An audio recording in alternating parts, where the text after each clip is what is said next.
Em nome do Pai, do Filho e do Espírito Santo. Amém. Meu querido irmão, querida irmã, graça e paz. Hoje a igreja celebra a festa de São Francisco de Assis, neste dia 4 de outubro de 2023.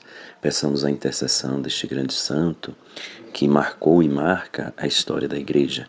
Costuma-se dizer que a história da humanidade tem um antes de Cristo e um depois de Cristo, e que a história da igreja tem um antes de Francisco e um depois de Francisco.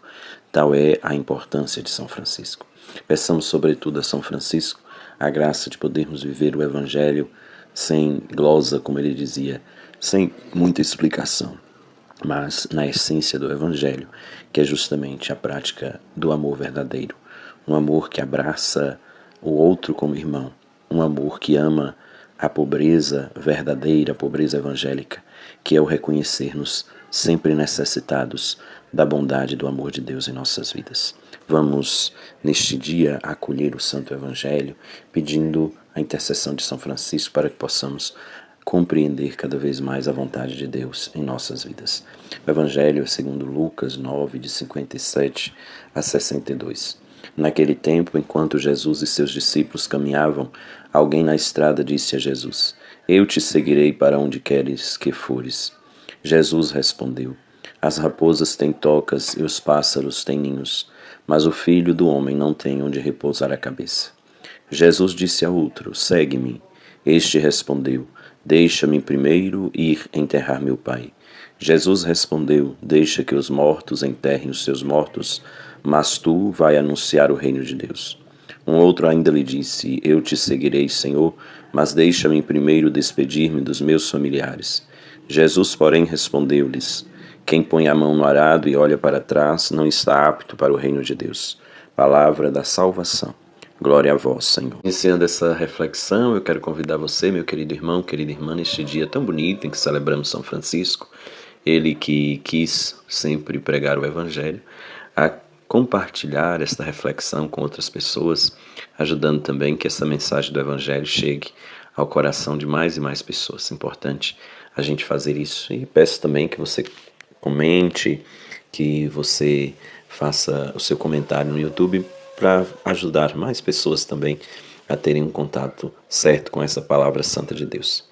E aí, querido irmão, querida irmã, nós somos chamados a refletir esse evangelho que acabamos de ouvir. É um evangelho que nos fala do chamado que Jesus faz aos seus discípulos, aos homens, e esse chamado ele vai exigir uma postura por parte daqueles que respondem ao Senhor. E muitas vezes essa resposta ela fica meio que deficitária, deficiente, porque nós ainda não temos a possibilidade de dar a resposta na sua totalidade. Uma coisa que é importante a gente lembrar é que Deus ele nos chama a vivenciar com Ele uma experiência de amor. Mais importante do chamado de Deus é justamente isso, a possibilidade que a gente tem de fazer a experiência em nossa vida do amor dele. Então, primeiro, nós somos chamados a fazer a experiência do amor de Deus, nos deixar envolver por esse amor, a tal ponto que nós deixamos a nossa vida se conduzir por esse amor e nós vamos nos tornar de verdade anunciadores da boa nova de Cristo para todas as pessoas. Vamos nos tornar testemunhas da boa nova de nosso Senhor Jesus Cristo para as pessoas com as quais nós vamos nos encontrando no nosso dia a dia. Então, é importante lembrar que a resposta que damos a Deus, ao chamado que Ele nos faz, deve ser motivada justamente por uma experiência amorosa que nós fazemos com Ele, a experiência do amor dEle em nossa vida. Daí, a resposta que a gente vai dar vai ser generosa a partir da experiência que fazemos deste amor de Deus, que é generoso, que é bondoso para com cada um de nós. No Evangelho nós ouvimos Jesus que chama, e aí as pessoas elas vão dizer, coisas acerca do chamado que Jesus ele faz. Primeiro eu te seguirei, Senhor, para onde fores. Aí Jesus vai dar a esta pessoa um senso de realidade. Diz, olha, que as pessoas têm aí segurança, mas quem segue a Jesus muitas vezes faz a experiência da insegurança material, A raposa tem tocas, os pássaros têm ninhos, mas o Filho do Homem não tem onde recostar a cabeça. Quer dizer, seguir a Jesus é assumir uma vida não de uma segurança, mas uma vida de uma certeza que nós estaremos seguindo aquele que nos ama e que isso não vai dar à pessoa uma vida fácil, né? Nós teremos dificuldades, muitas vezes podemos passar por limitações, por privações, mas o importante é que estaremos a responder ao chamado amoroso que Deus faz a cada um de nós. Depois nós ouvimos Jesus dizer que aqueles que o seguem devem ter a consciência de que são anunciadores da vida e devem valorizar cada vez mais a vida, devem ter o cuidado de não ser profetas da morte ou discípulos da morte, mas sim discípulos da vida. É para anunciar o reino da vida é que nós somos chamados. Por isso, nós devemos nos desapegar, nós devemos nos desligar de todas as experiências de morte que vão tomando conta da nossa vida. E quais são essas experiências de morte? São experiências que nos distanciam de Deus, que é o Senhor da vida. Então, é preciso que nós lembremos que a nossa missão é aquela de pregar o Evangelho da vida. E para pregar o Evangelho da vida, é preciso experimentar a força da vida em nós, a força da vida que vence a morte, que supera a morte e que faz triunfar o bem em nossa existência. Então, que assumamos o compromisso de sermos estes promotores da vida.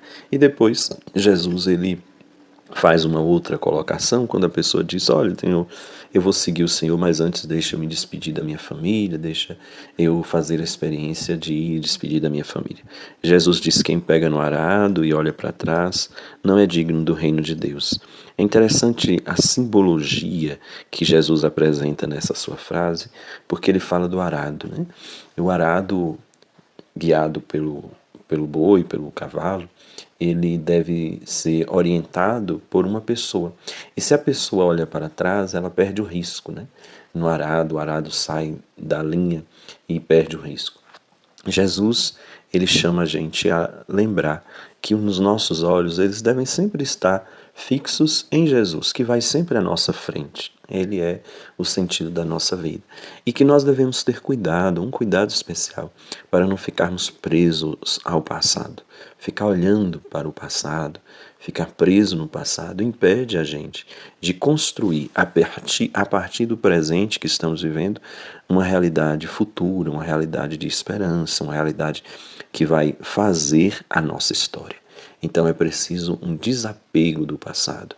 A gente pode lembrar, a gente pode recordar, fazer memória, trazendo as coisas boas do passado para nos iluminar, para iluminar o nosso presente.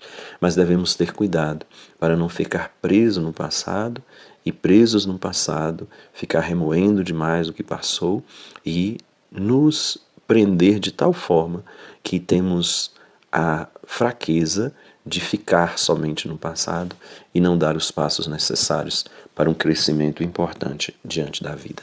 Então que nós olhemos para Cristo, Ele é o sentido da nossa vida e que olhando para Ele possamos segui-lo com fidelidade. Que Deus nos dê a graça e que São Francisco, que hoje nós celebramos, ele nos ajude a fazer de verdade a experiência de responder com fidelidade ao chamado que o Senhor nos faz.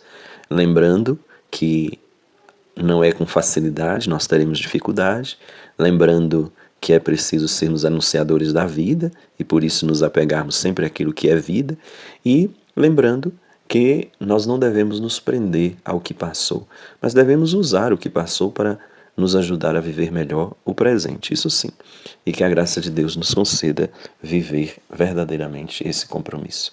Para concluir a reflexão, lembro uma frase bonita de um canto dedicado a São Francisco que diz: a gente pode ser muito mais feliz seguindo o exemplo de Francisco de Assis. Que nós assumamos o compromisso de seguir a Jesus como fez São Francisco, doando totalmente a sua vida ao reino de Deus. A bênção amorosa do Deus, rico em misericórdia, esteja e permaneça com você, Pai, Filho e Espírito Santo. Amém. São Francisco de Assis, rogai por nós. Querido irmão, querida irmã, um abraço forte. Vivamos bem este dia dedicado a este grande santo.